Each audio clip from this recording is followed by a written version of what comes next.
Every 3 seconds, somewhere in this world, a senior sits across from a doctor and hears words that change everything. Your memory loss is progressing. We need to talk about dementia. And in too many of those rooms, nobody asks the question that might change the answer entirely. Could a medication be doing this? Many clinicians have observed patients who were sharp, capable, and fully themselves until they were not. Names disappeared, familiar streets became unfamiliar, conversations dissolved before they finished, and every person around them called it aging. In many of those cases, it was not aging at all. It was a pill that had been prescribed by a well-meaning doctor, filled at a trusted pharmacy, and taken faithfully every single day, while quietly, invisibly, it may have been contributing to the very cognitive changes everyone assumed were simply inevitable. Before we go further, something important needs to be said. Many of the medications on this list provide real and meaningful benefits. Some of them are genuinely life-saving. The goal of this video is not to encourage anyone to stop taking their medication. It is to help older adults understand potential cognitive side effects that deserve an honest conversation with their healthcare provider. That conversation could make a significant difference. Today I am walking you through 9 everyday medications most closely associated with memory concerns in adults over 60, counting down from the ones most commonly overlooked all the way to number 1. The hidden threat I consider the most important of all, and the one almost nobody is talking about. Watch carefully for number 3. It is prescribed to millions of seniors for something that sounds completely routine, and research suggests it may be affecting memory in ways most people are never told about. Before we start, leave a comment below telling us how old you are and how many medications you take every day. Every answer shapes what gets covered next on this channel. Let us start at number 9. Number 9 is diphenhydramine, and most seniors know it by its store name, Benadryl, the pill that sits on the open shelf at every pharmacy. People reach for it to fall asleep, manage allergies, or get through a cold. No prescription needed, a few dollars a box. And because it requires no doctor's signature, many people assume it is gentle on the body. Research suggests the picture may be more complicated for older adults. Diphenhydramine belongs to a class of drugs called anticholinergics. That word describes one specific action. They block a brain chemical called acetylcholine. Acetylcholine is the messenger the brain uses to form new memories, stay focused, and move information from short-term storage into long-term recall. After 60, the brain naturally produces less of it. Every bit it has becomes more important. A drug that blocks it may land with greater force on an older brain than a younger one. The structure that can take a significant hit is the hippocampus, the region deep inside the brain where new memories are formed before they are stored. Several large observational studies have found an association between regular anticholinergic use in older adults and an increased risk of cognitive decline over time. The research suggests long-term use may be associated with a meaningfully higher risk, though as with most observational research, results vary between studies and individual factors matter considerably. Here is what to do. Read every label on anything taken for sleep or anything marked nighttime, PM, or allergy relief, because these products often contain diphenhydramine under a different name.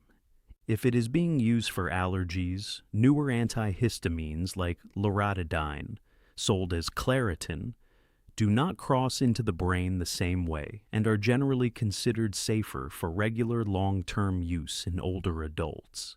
Never stop a medication without speaking to a doctor first. But it is worth asking whether a gentler alternative might serve the same purpose with less potential impact on memory. Number 8 is one the stomach appreciates, while the brain may quietly pay a price over time. Number 8 is proton pump inhibitors. The names most seniors recognize are omeprazole, sold as Prilosec, and esomeprazole, sold as Nexium. These medications reduce acid production in the stomach and are prescribed regularly for heartburn, acid reflux, and post-meal discomfort. Many people stay on them for years because stopping them can bring symptoms roaring back. So the medication begins to feel not like a choice, but like a permanent requirement. Some observational and laboratory studies have explored possible links between long-term PPI use and cognitive decline in older adults. The evidence in this area remains inconclusive, and research findings have been mixed. What is better established is that long-term acid suppression can reduce the absorption of certain nutrients, particularly vitamin B12, magnesium, and calcium, that the brain and nervous system depend on for healthy function. In some individuals, addressing those nutritional gaps may support clearer thinking alongside other measures. If you take a proton pump inhibitor every single day, long-term users should periodically review whether continued treatment is still necessary with their healthcare provider. Many people can step down to a gentler class of acid reducers called H2 blockers, or famotidine, sold as Pepicid, which may be appropriate for some patients. The goal in most cases is the lowest effective dose for the shortest necessary time, but that decision always belongs with a qualified clinician who knows the full picture. Number 7 is prescribed for a problem many seniors find too uncomfortable to raise with anyone. Number 7 is bladder medications, and the one worth knowing by name is oxybutynin, sold as Ditropan. It is given to older adults dealing with urgent, unpredictable bladder symptoms that can quietly reorganize an entire life. The relief it offers is real. The dignity it restores matters deeply to the people who need it. Oxybutynin works by blocking acetylcholine, the same memory-related chemical mentioned at number 9, and this particular medication crosses into brain tissue relatively easily.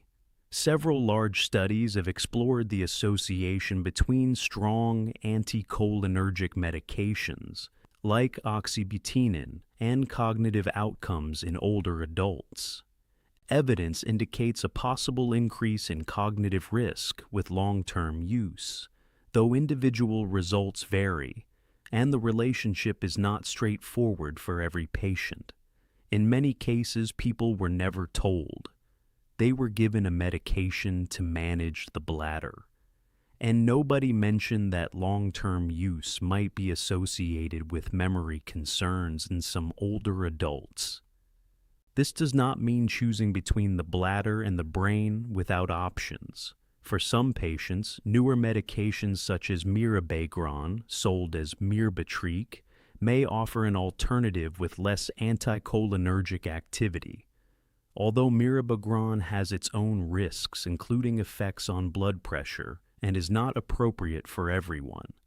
That conversation is worth having at the next appointment with a doctor who can weigh the full clinical picture. Number 6 may be the most surprising entry on this list because it is one of the most prescribed medications on Earth, and this section requires particular care. Number 6 is statins. Simvastatin and atorvastatin, sold as Zocor and Lipitor, remain among the most effective medications available for reducing the risk of heart attack and stroke. Statins belong in many people's lives, and the cardiovascular benefits they provide are well established and significant. For many patients, the benefits clearly outweigh the risks. That is the starting point for any honest conversation about this medication. What is less commonly discussed is a smaller body of research exploring possible connections between certain statins and cognitive function in some older adults. Some people report temporary memory concerns while taking certain statins, particularly those that cross more easily into brain tissue. However, the overall research on long-term cognitive effects of statins remains mixed. Many studies have found no meaningful cognitive impact, and some research even suggests potential brain protective effects in certain populations. If you have been on a statin for years and have noticed increasing fog or forgetfulness, it is worth mentioning to your doctor, not as a reason to stop a medication that may be protecting your heart, but as part of an ongoing conversation about how you are feeling overall. Not every statin has the same properties, and your doctor is best placed to assess whether any adjustment is appropriate for your specific situation. If this video is helping you see connections worth discussing with your doctor, tap the like button now. It helps this information reach other seniors who may need it. And tell us in the comments how many medications you take every day. Every response helps shape what gets covered next. Back to the countdown. Number 5 is benzodiazepines, and the names here will be familiar to many seniors. Lorazepam sold as Ativan, diazepam sold as Valium, alprazolam sold as Xanax. These medications are prescribed regularly for anxiety and sleep difficulties. They work by amplifying the brain's natural calming signal, reducing an overactive nervous system. In the short term, many people find them genuinely helpful. Anxiety eases, racing thoughts slow, sleep returns. Over time, the picture can change for some people. Several studies have explored associations between long-term benzodiazepine use in older adults and cognitive outcomes. Research suggests that prolonged use may be associated with an increased risk of cognitive decline in some individuals. Though establishing clear causation is complex and individual responses vary considerably. What these medications can produce in some people over time is a gradual quieting of mental sharpness. Learning may become slower. Mental flexibility can decrease. Many people describe a low-level fog that builds gradually, one they stop noticing precisely because it becomes their new baseline. One critical point. If you have been taking a benzodiazepine for more than a few weeks, do not stop it on your own. Reducing or stopping these medications without proper medical guidance can be genuinely dangerous. Work with your doctor to develop a gradual tapering plan if a change is appropriate. Buspirone may help manage anxiety for some patients without the same sedating effects. Structured behavioral approaches to insomnia have also shown meaningful results in older adults and are worth discussing as part of any transition plan. Number 4 is prescribed for 3 different conditions and deserves careful attention from anyone who has been taking it long term. Number 4 is amitriptyline, sold as Elavil. It is an older antidepressant still widely used for nerve pain, sleep difficulties, and migraine prevention. Its versatility has kept it in widespread use for decades. For some patients, it provides real relief that other medications have not matched. Amitriptyline has significant anticholinergic activity, meaning it blocks the same acetylcholine system discussed throughout this video. With long-term daily use, Memory problems become more common with long-term use, particularly in older adults. Clinical experience and research both indicate that cumulative anticholinergic exposure over time is associated with cognitive concerns in some older individuals, though the degree of risk varies based on dose, duration, and individual factors. If you or someone you care for takes amitriptyline, it is worth a careful conversation with a prescribing physician about whether alternatives might be appropriate. For nerve pain, duloxetine or gabapentin may offer similar relief for some patients with less anticholinergic burden. For sleep, low-dose melatonin may be a gentler option for some individuals. For mood support, newer antidepressants are generally considered to carry less cognitive risk for older adults, though any change in medication always requires proper medical guidance. Number 3. This is the one worth paying close attention to. Number 3 is paroxetine, sold as Paxil. It presents as a modern, well-tolerated antidepressant used for depression and anxiety, and for many patients it has provided meaningful relief. What is less often discussed is one characteristic that sets it apart from other medications in its class.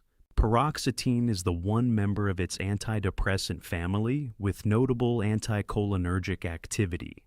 That single property separates it from closely related medications like sertraline and escitalopram because it may affect the same acetylcholine system that has appeared throughout this list. Research exploring cognitive outcomes in older adults taking different antidepressants from the same class has found that paroxetine users in some studies showed greater declines in certain memory measures compared with those taking alternatives. The American Geriatric Society has included paroxetine on the Beers list, a formal catalog of medications considered potentially inappropriate for older adults, partly for this reason. For older adults currently taking paroxetine, it is worth asking a doctor whether a better tolerated alternative might be equally effective for their needs. Sertraline and escitalopram are generally considered to carry less cognitive concern for the aging brain, though as always, any medication change requires careful clinical supervision. Number 2 is prescribed so quietly that many of the older adults taking it may not fully understand what category of medication it belongs to. Number 2 is antipsychotic medications. The names include quetiapine, sold as Seroquel, risperidone, sold as Risperdal, and olanzapine, sold as Zyprexa. These medications were developed for serious psychiatric conditions. Today they are sometimes prescribed to older adults for sleep difficulties, agitation, or restlessness, often without the person or their family fully understanding the nature of what has been prescribed. Several large studies have explored associations between antipsychotic use in older adults and cognitive outcomes. Evidence indicates a possible increase in cognitive risk with prolonged use in this population, though individual circumstances vary significantly, and these medications remain important for patients with genuine psychiatric need. These medications work partly by affecting dopamine, a chemical involved in focus, planning, and memory. In some individuals, particularly at higher doses or with longer use, this can contribute to cognitive slowing or emotional flatness that may be mistaken for disease progression. If someone you care for is taking one of these medications, it is worth asking the prescribing physician directly. Why was this started? Is it still necessary? And are there non-medication approaches that might address the same concerns? When medication is genuinely needed, the lowest effective dose for the shortest necessary duration, is the generally recommended approach. Behavioral strategies including consistent routines, reduced overstimulation, and proper sleep management can address many behavioral symptoms in some patients without pharmacological intervention. And now, number one. Number one is not a single medication. It may be the most important concept in this entire video. Number one is anticholinergic polypharmacy, the quiet accumulation of multiple medications that each affect the same memory-related brain chemical, taken together while nobody calculates the combined effect. Consider a scenario that clinical practice suggests is more common than most people realize. An older adult takes diphenhydramine occasionally for sleep, oxybutynin daily for bladder control, and amitriptyline for nerve pain. Each was prescribed separately by different clinicians at different appointments for different problems. Individually, each may produce a modest effect. Together, they may be affecting the same critical brain chemical from multiple directions simultaneously, and the combined burden can be significantly greater than any single medication would produce alone.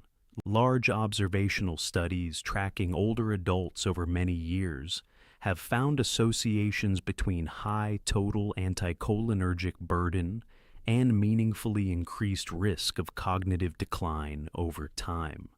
The research suggests the relationship between cumulative anticholinergic exposure and cognitive outcomes is real and worth taking seriously. Though, as with all observational research, individual factors, study design, and confounding variables mean results should be interpreted carefully rather than as absolute predictions. Here is the genuinely hopeful part, and the core reason this video exists. Medication-induced cognitive effects are in many cases reversible when identified early enough. Reducing the burden under proper medical supervision may allow many people to recover meaningful clarity and mental sharpness over weeks or months. The brain can be more resilient than many people have been told when the source of harm is identified and thoughtfully addressed. The solution begins with a thorough medication review. Sit down with a doctor or pharmacist and go through every prescription medication, every over-the-counter product, and every supplement taken regularly. Ask specifically about anticholinergic burden and whether a scoring tool might help identify total risk. Once problematic medications are identified, unnecessary ones can sometimes be reduced or replaced under proper medical supervision, and the brain can be given a real opportunity to function at its best. This is one of the most addressable contributors to cognitive difficulty in older adults. That is exactly why it holds the number one position.